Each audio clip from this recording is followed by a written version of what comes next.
Welcome to my YouTube channel, Tony Su Vega, your feng shui guru and paranormal expert.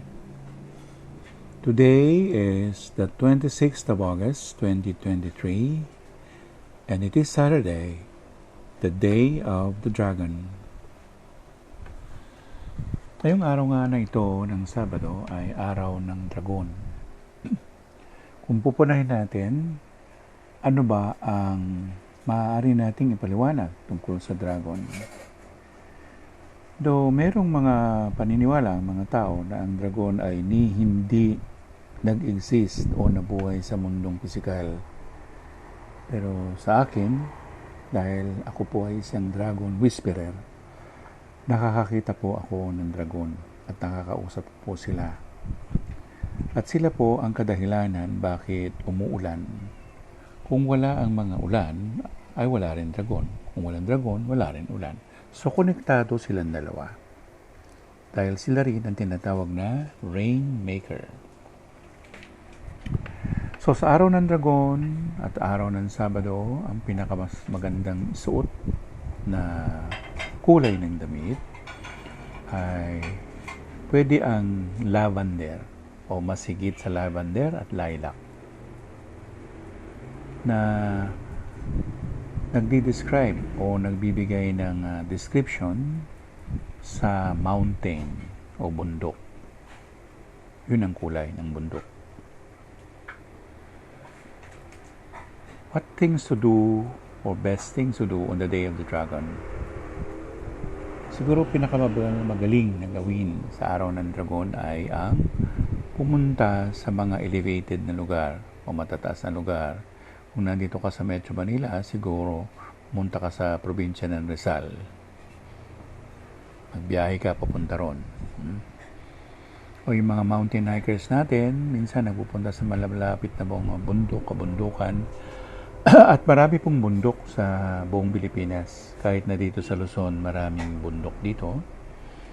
At siyempre, ang mga pamilyar o mga kilalang mga bundok ay ang bundok ng Makiling, bundok ng Pulag, bundok ng Apo. Ang Mount Pinatubo ay ganoon din, no? Bundok ng Mayon. Isa yan sa pwede nating gawin.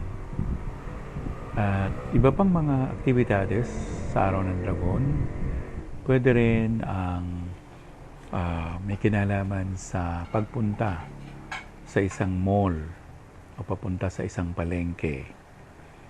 Kung siya ay konektado rin sa energy ng manok o ng rooster,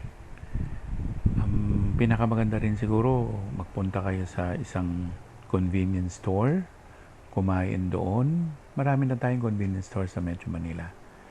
Ang dami-dami na. So, yun. So, kung familiar po kayo, merong Lawson, bukod diyang Ministop, 7-Eleven, ano pa ba?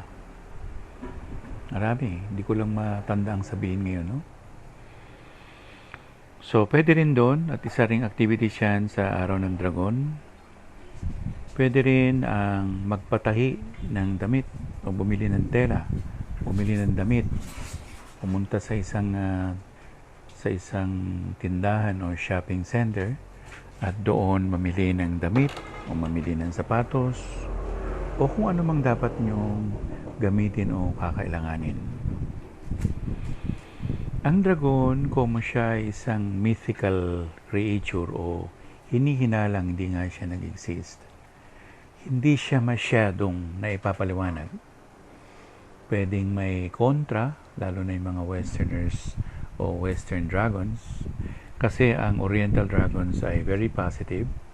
Ang mga western dragons ay tinutukoy na may kinalaman kay Satanas o may kinalaman sa negativities. Yun ay sang-ayon sa kanilang school of thoughts.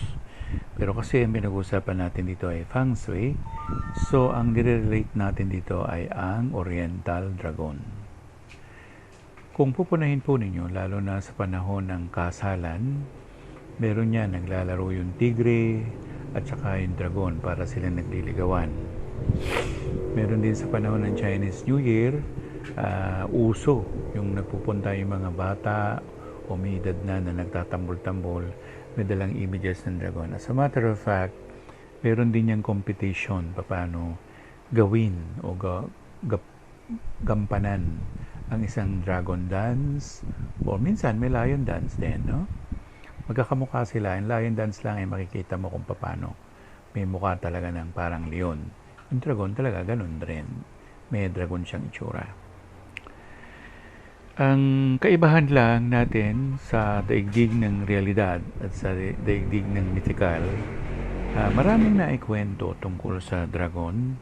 Marami ring balita o ginamit na sa mga pelikula ng Inchik.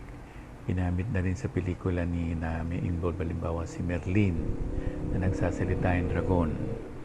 Actually, ang dragon ay nakakapagsalita.